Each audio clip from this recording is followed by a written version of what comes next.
my creative and artistic viewer. Welcome to this channel dedicated to art and painting. I am Iryna Lupashchenko, an artist and scenographer. Today, we shall speak about the creative concept and its realization.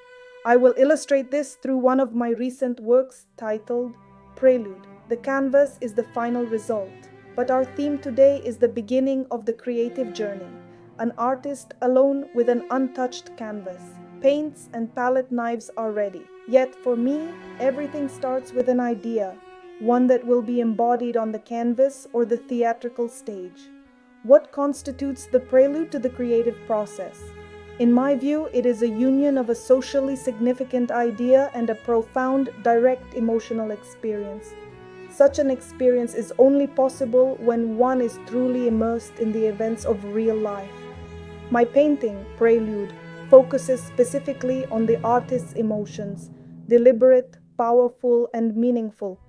This is that fleeting moment of creation where everything begins, the spark that ensures the birth of a successful work of art.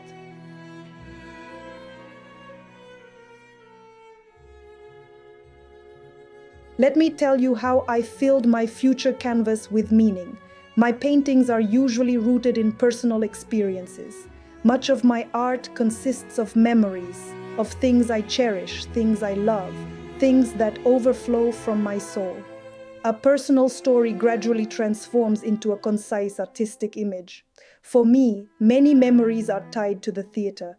First, the realization of my scenography in a scale model, then on the stage. I truly feel like a magician creating a special world that shifts, transforms, and lives its own life.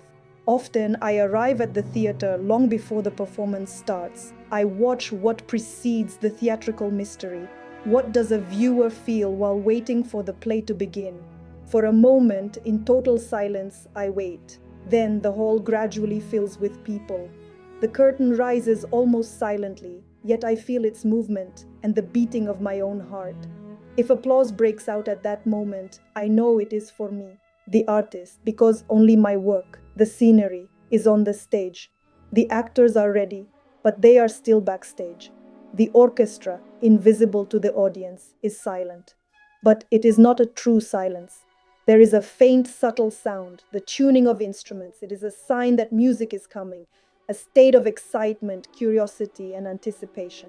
Then the third bell rings, the signal that the play is beginning, and we vanish into the theatrical action. These emotional memories help me feel how a work about the birth of creativity should look. This is what Prelude is to me, an impulse, the very beginning of a future work.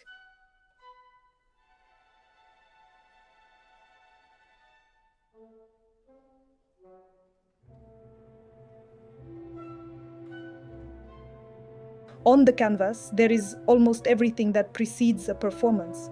The movement of the curtain, the weightless ballerinas ready to flutter onto the stage. And there is the main character, a violinist, vibrant and inspired. In the background are elements of whimsical and exquisite decorations. The theatrical lighting, the spotlights enhance the drama of the character and softly highlight the scenography, leaving the wings in mysterious shadow. Everything is frozen, awaiting a miracle. The decorations in the background are real. I designed them for one of my productions. But the violinist is an imagined image, painted from the mind, and therefore quite challenging to execute. I felt what this image should be, but it eluded me for a long time. Then a chance encounter helped. While walking, I met an actress I know well, named Anna. We greeted each other but barely spoke. The brilliant look in her dark eyes inspired me. It was the gaze of a creative soul. Perhaps she was thinking of a role. After returning to the studio, I sat at my easel and quickly captured the image that had escaped me for a month. Once again, I realized how vital it is to be attentive to the cues life offers. Regarding technique, if an artist formulates an idea clearly, the technique follows. In this case, it is heavy impasto. I worked exclusively with a palette knife, no brushes. This technique conflicts with the light, mysterious atmosphere of the theater, emphasizing the meticulous preparation that remains hidden from the viewer. In many of my works, there are flecks of pure color, like festive confetti, or small pieces of colored glass. In Prelude, these are everywhere, forming the violinist's clothing and jewelry, fluttering like fairy tale butterflies around the violin. These colored shards are childhood memories of a kaleidoscope I had when I was 3. I loved those ever-changing patterns. It felt as though I was creating that magical world myself. Work on Prelude lasted several months. It still smells of fresh paint, but my violinist has already begun her own life. I do not wish to touch her anymore. So as not to disturb the world I have brought to the canvas. This was the story of the work Prelude. Thank you, my viewer. Stay with me. If you have questions, I will be happy to answer. I wish you all the best.